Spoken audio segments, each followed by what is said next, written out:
भगवद गीता में किए गए भगवान कृष्ण के 6 वादे। भगवद गीता स्वयं भगवान कृष्ण द्वारा सीधे अपने भक्त और मित्र अर्जुन को दिया गया आध्यात्मिक और दिव्य संदेश है। अर्जुन उदास महसूस कर रहा था और युद्ध लड़ने के लिए प्रेरित नहीं था और उसने भगवान कृष्ण से सलाह मांगी। भगवान ने काम, भक्ति और आध्यात्मिक ज्ञान के महत्व को समझाकर अर्जुन को प्रेरित करने का प्रयास किया। अपने प्रवचन के दौरान भगवान कृष्ण ने कुछ वादे किए जो आज भी हमारे लिए भगवान और अच्छाई में विश्वास रखने के लिए बेहद उपयोगी हैं। आइए देखें और उनसे लाभ उठाएं। 1. उनके पुनर्जन्म के बारे में भगवान ने अध्याय 4 के श्लोक 7 और 8 में अपने पुनर्जन्म के बारे में एक वादा किया है। वह कहते हैं, हे भारत, जब भी धार्मिकता की हानि होती है और अधर्म की वृद्धि होती है, तब मैं भौतिक रूप से इस धरती पर आता हूँ। रूप नैतिक लोगों की रक्षा के लिए, दुष्टों को दंड देने के लिए और धर्म के सिद्धांतों को फिर से स्थापित करने के लिए मैं हर युग में खुद को अवतार लेता हूँ। 2. योग भ्रष्ट के बारे में योग गृहस्था एक ऐसा व्यक्ति है जो अपने जीवन के दौरान मन पर नियंत्रण न होने के कारण या आध्यात्मिक ज्ञान प्राप्त करने से पहले अपनी मृत्यु के कारण योग के मार्ग से भटक गया है।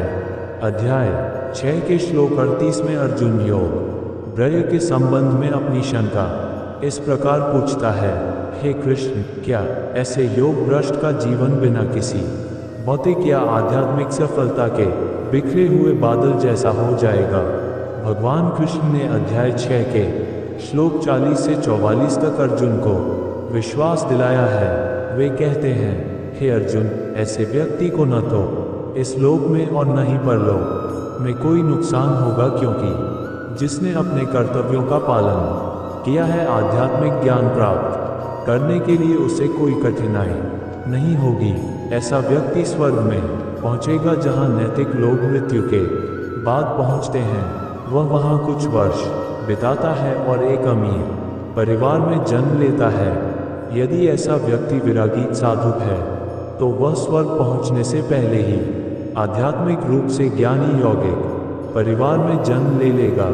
हालांकि ऐसा जन्म इस दुनिया में दुर्लभ है, वहीं उस परिवार में यह व्यक्ति अपने पूर्व जन्म का ज्ञान आसानी से प्राप्त कर लेगा और इस जन्म में पूर्ण आध्यात्मिक ज्ञान प्राप्त करने का प्रयास करेगा। दूसरी ओर, जो व्यक्ति एक समृद्ध परिवार में जन्म लेता है, वह अपने पूर्व जन्म के ज्ञान के कारण आसानी से ईश्वर की ओर आकर्षित हो जाता है।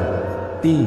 किसी की मृत्यु के बाद उसके पास पहुंचने के बारे में भले ही किसी ने अपना पूरा जीवन गलत और अनैतिक रूप से व्यतीत किया हो, भगवान कृष्ण ने ऐसे लोगों के बारे में अध्याय 8 के श्लोक 5 में एक आश्वस्त करने वाला बयान दिया है।